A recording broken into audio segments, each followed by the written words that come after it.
He and his family were the only people alive on earth. After the great flood, they repopulated the world. Interesting.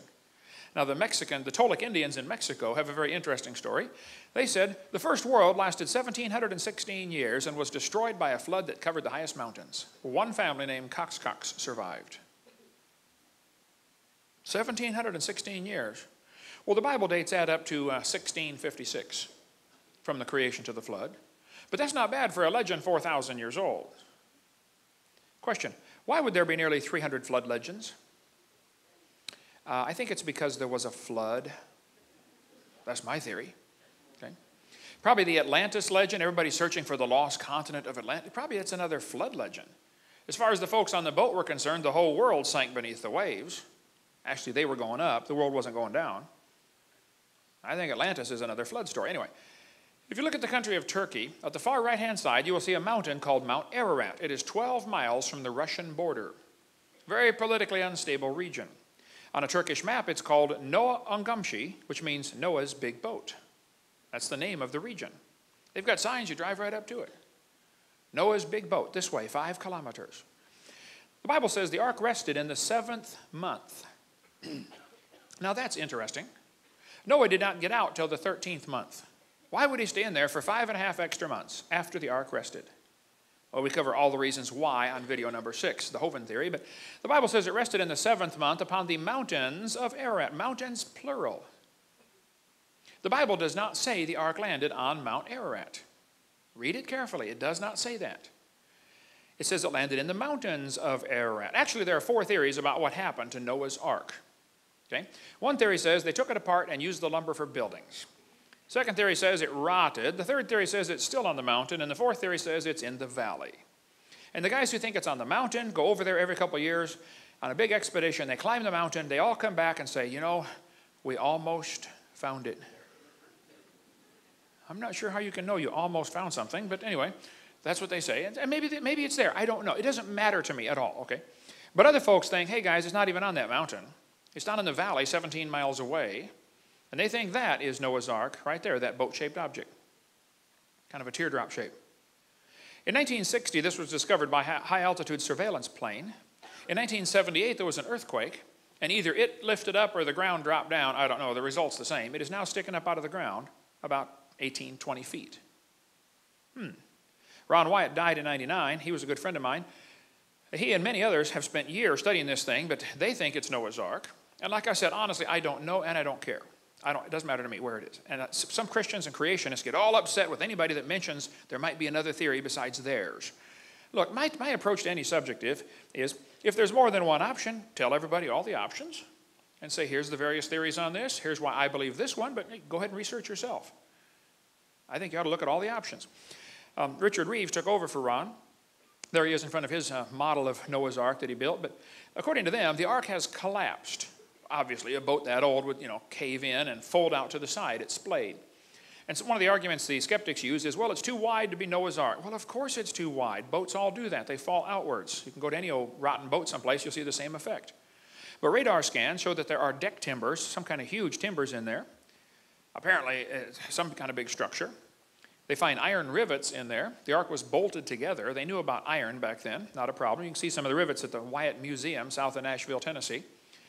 It used laminated wood, 3 layers of wood glued together with a tar-like substance, pitch, made from tree sap.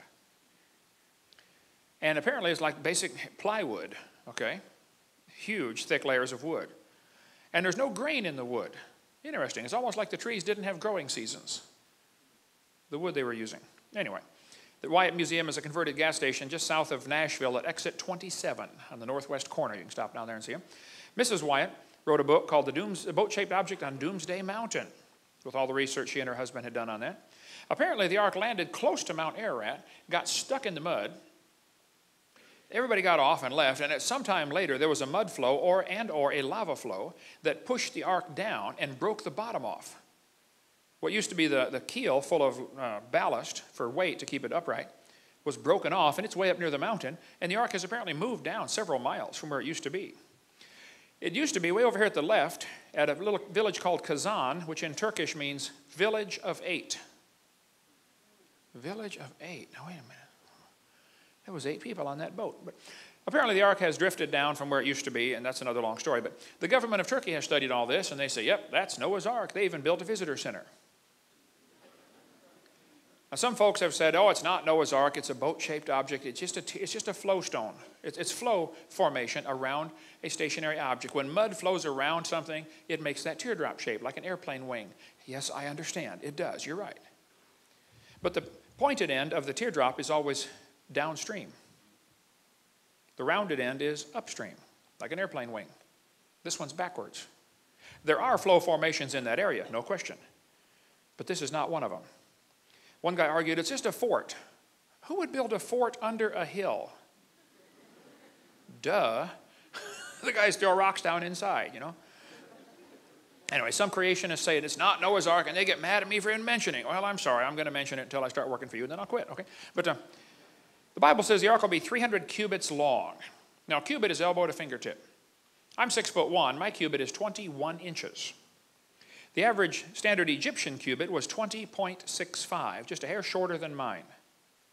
That boat-shaped object is 515 feet long, which is 300 Egyptian cubits. So that doesn't prove it's the ark, but it is interesting. It is the right size, okay?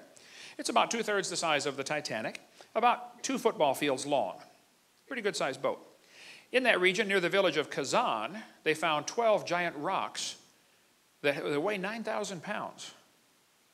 These rocks appear at Kazan, 9,000-pound rock, and they have holes in the top. Apparently, this rock was to be held over the side of the boat to be what's called an anchor stone or a drogue stone. And the hole in the top of the rock is curved. I have drilled a lot of holes in my life. I've done a lot of building construction. I don't know how you would drill a curved hole through a rock. But there they are. When the Sea of Galilee dried up quite a bit here 10 years ago, it exposed all kinds of beach that had never been exposed in centuries.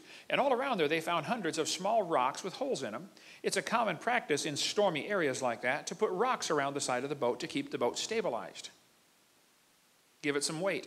If it gets windy, you drop them down into the water, and you now have a sea anchor all the way around the boat.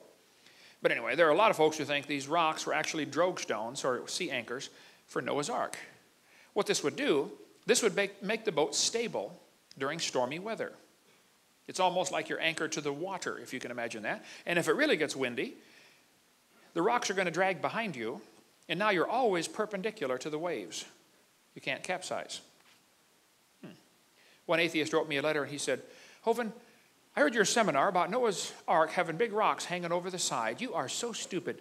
Don't you know if he had rocks hanging all over the boat, it would slow him down?